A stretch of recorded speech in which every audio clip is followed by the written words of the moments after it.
Hello everyone, hello everybody, my name is J.A.S, but you may call me Game, and welcome to a more stable review of Dungeon Defenders 2. So I am the Apprentice once again, here with a new staff, I believe, since the last time. Anyway, I'm going to be going through a couple of things, effectively showing you all the classes, showing you the second map, and alongside kind of giving you an idea of my opinion so far. So first off, I want to say this. Compared to the first one, it's definitely a lot better. I think there's a lot of things that they did better, and that's definitely gives them the allowance of a sort of a round of applause, effectively. Anyway, I'm going to head down here, and then I'm going to head back up here, because I'm just going to quickly talk about a couple of things before I really kind of go into the classes. So, leveling, okay, how does this work? Well, as you can see here, I just put my tower down. This is the first tower that I have. It's available to me from the beginning of the game. My second tower, okay, this is available starting at level 2, and this is for every single class as well, okay? Now, if I want to say upgrade my towers to level 2, I need to be level 3. So there you go. Now, my first ability there at the bottom, okay, that's available from the beginning of the game, okay? That's available from the beginning of the game. This second ability, okay, that's available at level 5, and you also start to gain spec points. Spec points are for specs, which I will get into later. Level 7 allows you to get the third tower in your character's arsenal. Level 8 allows you to upgrade towers from level 2 to level 3. And let's see now. Level 9 allows you to do your third ability, as you can see right there. And level 14 unlocks your last tower. I had a little bit of spaz there, very sorry about that. But anyway, that's how leveling goes. Now, as I said, spec points will come later. I just want to head on over here and head to the upgrade shop. So how does this thing work? Well, it's a very interesting little system. Basically how it works is you pick an item. I don't think I have anything that's not like fully upgraded, so I'll show it with another character in more detail with this stuff. But basically how it works is you put an item in, okay, and then you would put items around it, okay, and it would give XP based on these items. Now, as far as I know, alright, how it works when it comes to it is, if you're using the same type, it'll be worth double the progress, effectively. And what that means is, if you're, say, going to upgrade a gloves, and you use a pair of gloves, then it'll be worth more, sort of upgrade points for that. And if you use five items, and a majority of them are kind of the same type of gear, so say gloves for gloves, chest piece for chest piece, stuff like that, you basically get a little bit more benefits, effectively. Now, I'm just going to quickly remove all of that, and I'm going to quickly head on down here, and we're going to talk about the Apprentice. So, let's just start off with how the Apprentice is. Ranged hero that excels in multi-target attacks, okay? Basically, very much, to me anyway, crowd control and AoE damage, alright? He does a lot of crowd control, he does a lot of AoE damage. That's to me how he is. Now, for his abilities, he has Arcane Volley. It fires up to 5 homing bolts at his marked enemies, dealing magical damage to each. You have Tornado, which hurls the tornado in a line, suspending enemies in the air and dealing magical storm damage over time. Deals extra damage to marked enemies. The Apprentice charges his staff for the mana bomb and unleashes a massive explosion, dealing magical damage. While charging, the Apprentice takes reduced damage, and it deals extra damage to marked enemies. Then you have a heal, which is throughout all of them. For his defenses, you have a Flame Burst Tower, an Arcane Barrier or Frostbite, and an Earth Shatter. And let's just head on down here, and I'll show them off. So, Flame Burst Tower, very simple tower in the game.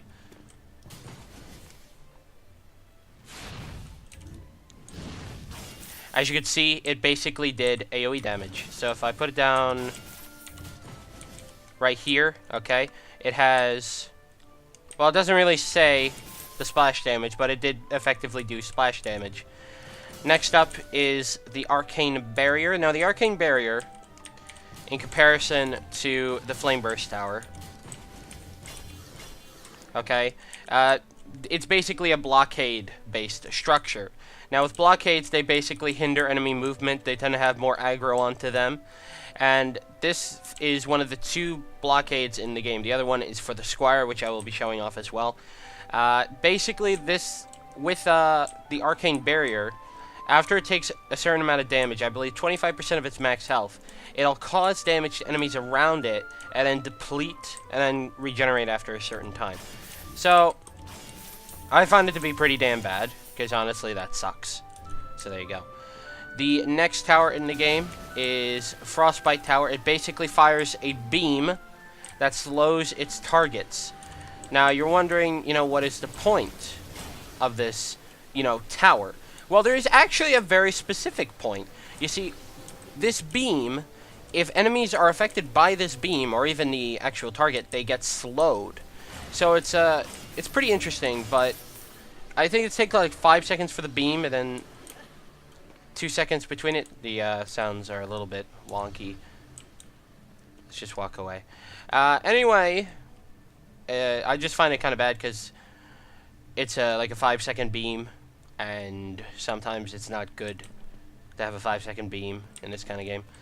And then we have the Earth Shatter Tower, which honestly looks really cool and also does something really cool, as you can see there.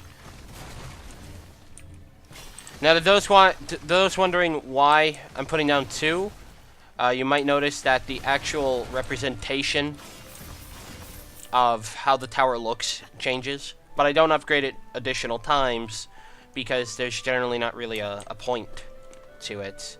For the aesthetic, basically, after going to level 2, they tend to look the same. Anyway, for specs, how this works is every level after 5, you will gain 2 spec points. And basically, you can use them to get little perks, effectively.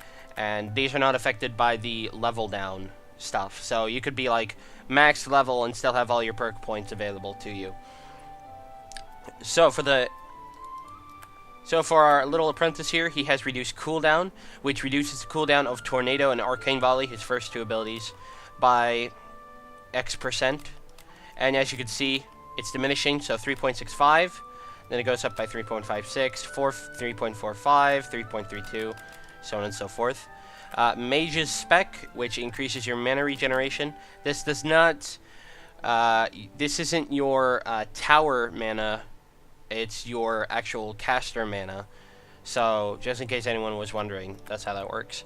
Blockade Boom, percent damage of the taken by the Arcane Barrier is returned in its next explosion. X% chance freeze. X% chance for the Frostbite Tower to freeze its target at the end of its channel for 3 seconds. Double Fireball, which is arguably, to me, the best one in here. X% chance for Flame Burst Tower to shoot a second Fireball that does 70% damage. And Earthy Knockup, X% chance for each Earth Shatter Tower attack to knock enemies into the air, which is honestly pretty damn cool if you think about it. So, there you go. So, to me, Apprentice definitely is sort of built around AoE damage, crowd control, stuff like that, just because of his towers, just because of his specs. But he can be, high, damage output as well. So let me just switch to the Squire. So this is the Hero Manager as well. Basically, it allows you to have a deck, effectively, of up to 3 different heroes. And you can have, say, 2 Apprentices, or, 2 Squires, or 2 whatever, effectively. So it's actually pretty damn cool. And this is the Squire here. He's just gonna have a nice little walk around. Let me just reset his spec points as well. And let's just go over his stuff. So Sword Beam. He unleashes a piercing beam that deals magical damage, deals less damage to each enemy after the first. Provoke. You taunt nearby enemies, drawing their attention. During the taunt, He boosts his hero damage and speed while reducing damage taken. And Seismic Slam, the Squire slams his shield into the ground, dealing crushing magical earth damage and stunning enemies. He has a Cannibal Tower, a Spike Blockade, the other blockade in the game, the Ballista, and a Training Dummy. So, Sword Beam. There you go. Very nice little aesthetic there. Provoke. That's basically how that works, and you could definitely see that I was moving faster after that. And for his third ability, whose name I forget, it basically does a stun as well. They don't really show a visual trait of that, but as you can see, the damage was diminishing as the DPS numbers showed as well. Now, Cannibal Tower basically is definitely high single target damage tower, 4, 6, 7 for a natural hit. And there you go, it's an upgraded form. Let's just compare them. There we go. He's got little spiky bits, so there you go. These are the spike blockades. Basically, they act as the other blockades, and these stay up constantly. They have generally more max health and stuff like that. Their general output, attack output, isn't great, but they're generally a lot better than the Apprentice blockades, at least to me. I say at least to me. Now for the Ballista, I don't think I'll be able to get this to work, because I don't know if it'll auto-lock to this guy. Let's find out.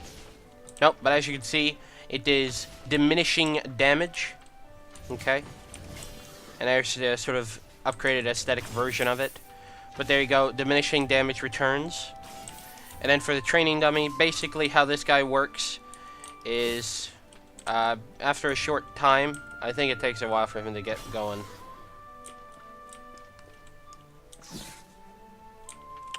Is he gonna go? I might have screwed up with him. But basically what he'll do is he'll spin around constantly. And constantly just hit people effectively. Yeah, I don't think he's gonna be doing anything. Okay, thanks, man. So let's just do a comparison very quickly. Oh. Look at these. Look at these punks. But there you go, that's what an upgraded version looks like. You guys suck. Alright. Let's just head off once again. So yeah, there you go. One thing you might notice is that every single thing for each hero, similar to the Apprentice, one always costs 40, one always costs 30, one always costs 50, and one always costs 20.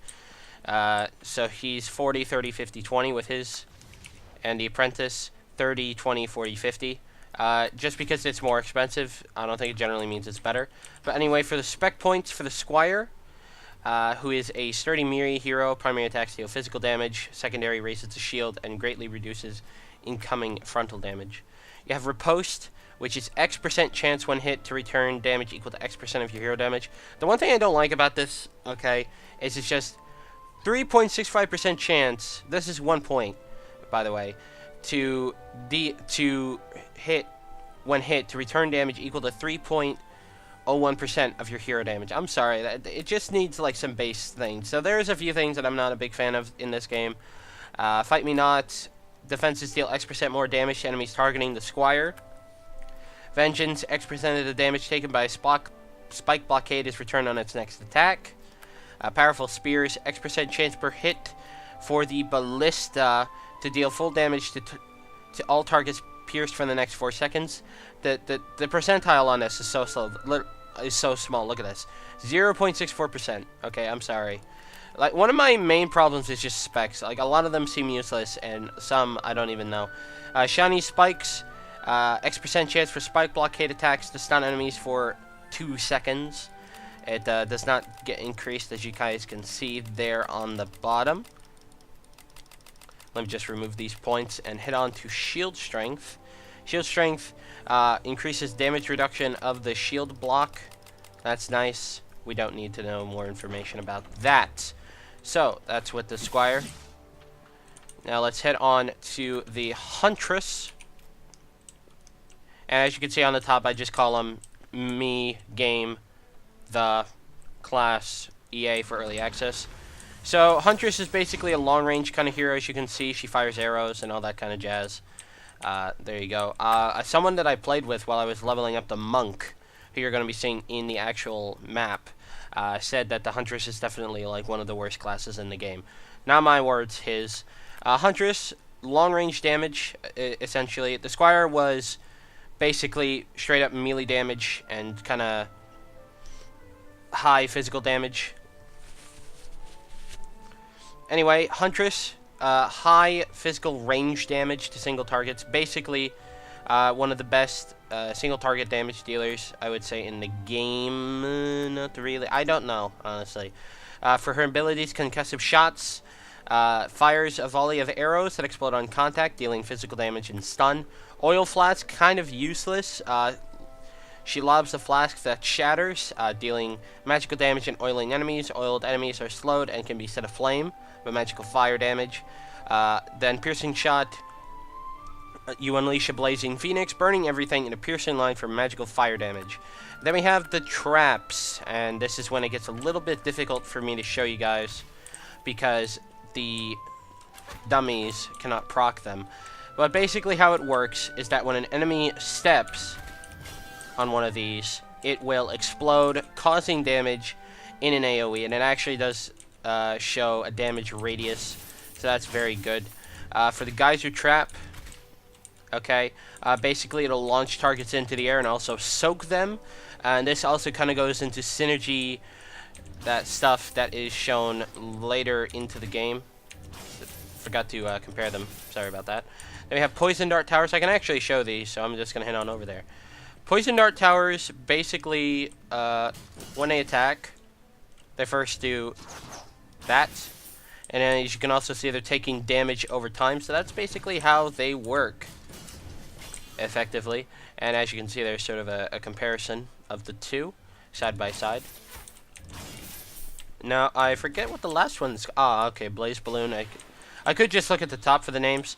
First off, this is hilarious. His stupid face as well. I find it to be just funny, honestly. And there is a sort of side by side comparison of the two. I'm not actually seeing much of a difference here. No. Oh no, his eyes are bigger, I think. Yeah, his eyes are more like clearer on the upgraded version. That's cool. But basically, this causes fire damage. Effectively, it falls, does damage, and it burns enemies. So that's how that works. I'm also spazzing all over the place. As you can see, it's not the most effective game for me to play. Oh, forgot one little thing with you, my dear. So, specs. Okay, run and gun. Basic attack hits increase movement speed for 3 seconds by X%. Stacks 5 times. This is actually honestly pretty balanced, I would say, because you know it's a stack thing. Long range, arguably one of the best things for her. Basic attacks deal more damage the longer they travel, up to X% more damage. 1 point 17.67, ups by 17.21, 16.66. With about 7 points or 4-ish levels worth of stuff, you're doing up to an extra. You're doing over. Well, you're doing up to. Well, you're doing up to like over 100% extra damage. I don't know how to really explain that. Charge primary, X% chance for a primary attack to instead fire a full charge secondary attack. Basically, what that means. This secondary attack, which you do with a right click, basically it knocks enemies back. So that's basically how that works. So next one we have fire for effect. X% chance for explosive damage to detonate a second time without consuming a charge and deal 70% damage. Okay, so it's kind of like the flame burst. Drenched. After an enemy is drenched, the next source of damage, one source of damage, deals X% more damage. It would be better if it was actually like multiple sources, but and then you have one of the most useless things in the game, anti-air, which causes basic attack and ability damage dealt to airborne enemies. It gets increased by X%. And that's practically useless because they tend to die anyway, you know. So, there you go. And now we are the monk. Alright, and I'm going to quickly just show off how this guy works. First off, the staff looks really cool, honestly. This is one of the coolest things I like about him. He has a physical melee attack with his standard. and he has a right-click ranged attack. So there you go. And to me, the monk definitely feels like a support class just because of how he works. Both melee and ranged attacks, physical melee, range deals magical. For his abilities, you have Pulse Smash, which sends enemies into the air, and also dealing damage. Chi Blast, which sends forth a gust of chi in a piercing line, dealing magical damage and knocking enemies backwards. Heroic Wave, one of the reasons why he's support. Immense wave of stabilizing energy that heals all nearby heroes and increases their hero damage for a time. So let's just go over his specs really quick. Concussive Chi, X% chance for secondary attacks to stun enemies for a second. No, it does not increase. Dragon Stance, each melee primary attack increases the damage of the next range secondary by X%, stacks up to 6 times.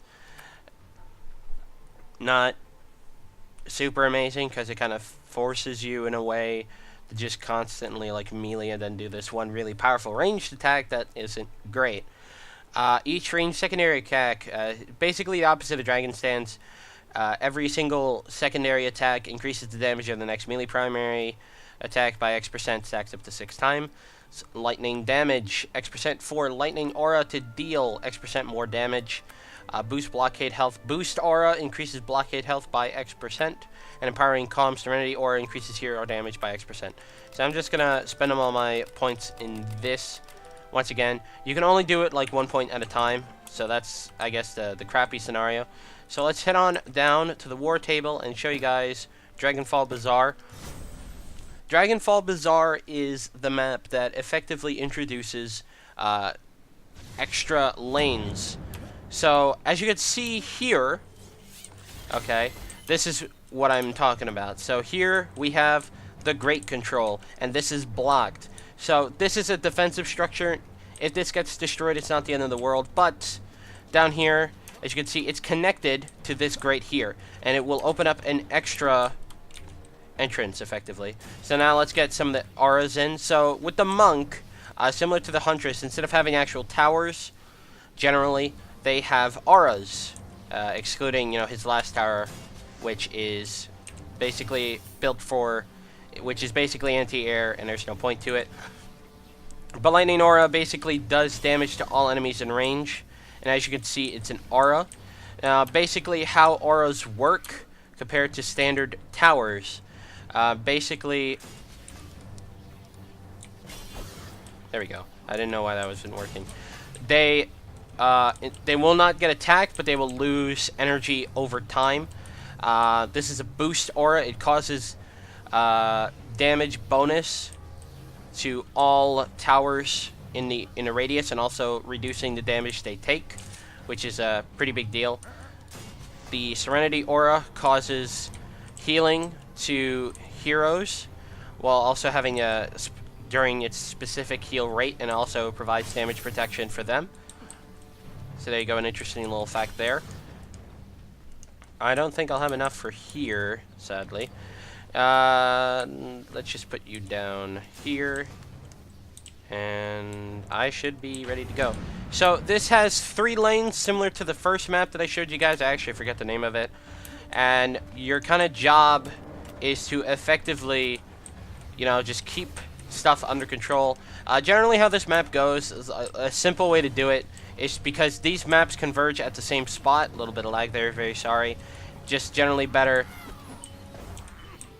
to have it kind of in the same general area, effectively, in terms of where you put your stuff. It's generally easier to just put all the towers conveying into this single location here. So let me just do my second ability. There we go. They're all dead. It's the end of the line for them. And as you can see, they're slowly losing percent, but they're not getting targeted by enemies where a standard tower will. So that's basically how that all works. The cart is also getting under attack because generally, you don't have, just things to slow enemy progress down, which isn't, great. Piss off, man. I mean, come on. I'm trying to do a video here for people.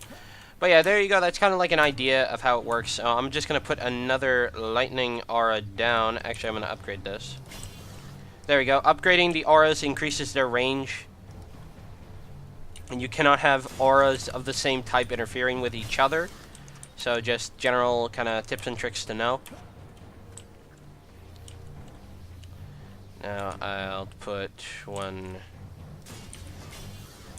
there, like so. Then I will repair. Okay. So this is basically kind of like how one would do this effectively. So I'm just going to put little auras down all over the place, because at this point I'm basically good, because my tower's doing a ton of damage anyway, so I can just kind of just focus on talking. So my general opinions on this game, I really like it, as I've said. I think it's really good. I think it works very well for what it does. I think it's definitely overall a lot improved compared to the last one. You could definitely say that a lot of the stuff is a lot better, because how it used to be was both abilities and towers used the same resource, so you had to be very careful about that, you know. Other heroes, oop, a little bit of lag here, very sorry about that. Other things, such as the fact that some heroes just seem to have very horrible specs. To me, it's not the worst thing in the world, but they definitely could be better in most scenarios. So that's definitely something that needs to get changed. I think I'm just gonna show this one off, and then I'll head off effectively, because it is getting pretty long of a review, and the rest of this sort of thing is basically just kind of like the same overall enemies as well. So to me, I don't think there's really much of a point to kind of keep on going, essentially, with this. But as you can see, that's basically how the base idea goes. Now, another thing you might want to realize is I haven't actually played this in a long time, so a lot of this, or at least I haven't played it with sound, so a lot of the sounds in this are completely new to me. Yeah. Now, I will tell you guys some other sort of cool little controls for little bits and bobs. So let me just repair all my stuff here.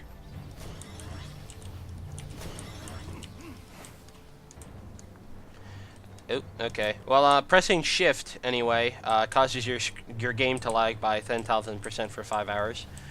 But it also allows you to see tower ranges, and also what's coming down each lane, as you can see here. So I thought that was pretty interesting when I found that out. And as you can see, that was Mr. Fix-It, which is something not horrendously important, but kind of a big deal when it comes to the game. Basically, you can essentially get little sort of I wouldn't call them achievements, but sort of bonuses, like repairing X amount of machines and vehicles. Well, X amount of vehicles, you get... Why am I saying vehicles? Repair X amount of structures, I guess would be the best term. You know, you get, you know, XP and gold, stuff like that. And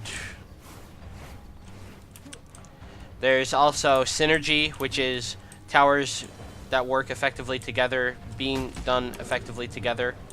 That's another one that's in the game. So I think at this point I can actually just kind of like chill out, really. Because most enemies are just going to walk into this or that and just get completely decimated. I think there's a few overall stragglers, but nothing too bad. But that's basically how this goes. And as you can see there, strategist, kill enough enemies under a certain amount of time, and you basically get XP and gold. So that's basically how it all works. Ugh, God. Very sorry about that, folks, but I was holding that in like the whole time. I can breathe, though, so that's good. So yeah, I definitely really enjoy this. But yeah, this definitely will be the last wave, because the last two waves I don't think are super important There's no big scary bosses to be afraid about, at least not in this form of the stage, because not every single group of level recommendations do not have just like one single map. There are multiple maps in the later ones, except for the first two sets, levels 1 to 3 and levels 3 to 5.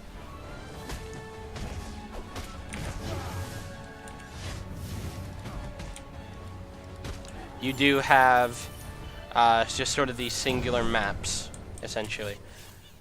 And there is nothing fancy schmancy, so I can actually head off now. So I hope you guys have enjoyed me showing off Dungeon Defenders 2. Honestly, I really do love this game. There's a lot of good stuff to it. A lot of the maps, especially the later maps, are really good. At least to me. I honestly think they're very good. It's just, you have these really nice environments, character designs. I love the Squire's design, honestly. He looks so good. But yeah, that's all that. Now, one final thing before I go, I will actually be doing a super guide. I'm currently working on one, and hopefully I will be able to get it done in a decent level of time. And I will tell you guys about it. It's just going to be completely on everything about this game, you know, how spec points go into stuff, this, that, and everything else. So you guys get an idea on, you know, the good and bad. And I will link it, and I will link said guide, I will, you know, from one of my videos. Alright, so this way you guys can see it. And I will see you guys later. But just the general final statements, okay? There's a lot of stuff that this needs to get changed. And do not think you have to pay for it in order to play it. Paying for it is only for the beta, or pre-alpha, as I'm in right now, as you can see there in the bottom right corner.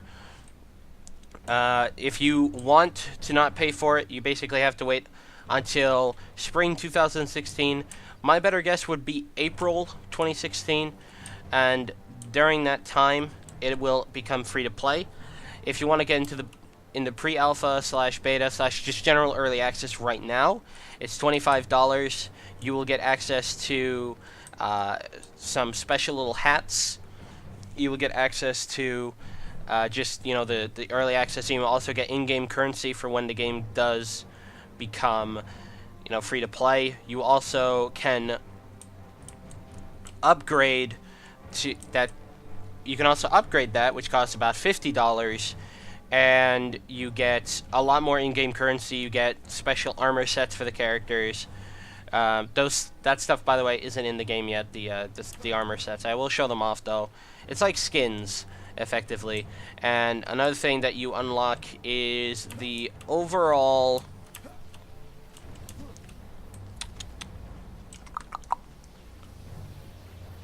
I think it's like a title, effectively. I don't know if I'm going to be buying that, at least now, anyway. Maybe if it gets on a discount, because they said they will be putting it on discount multiple times. But anyway, I hope you guys enjoyed this little sort of general updated review on Dungeon Defenders 2. I will come back to this every so often. If you guys want to see later maps, I think I will just kind of do later maps with some random people and kind of show them off. But with all that said, I will see you guys later. Peace out, and bye!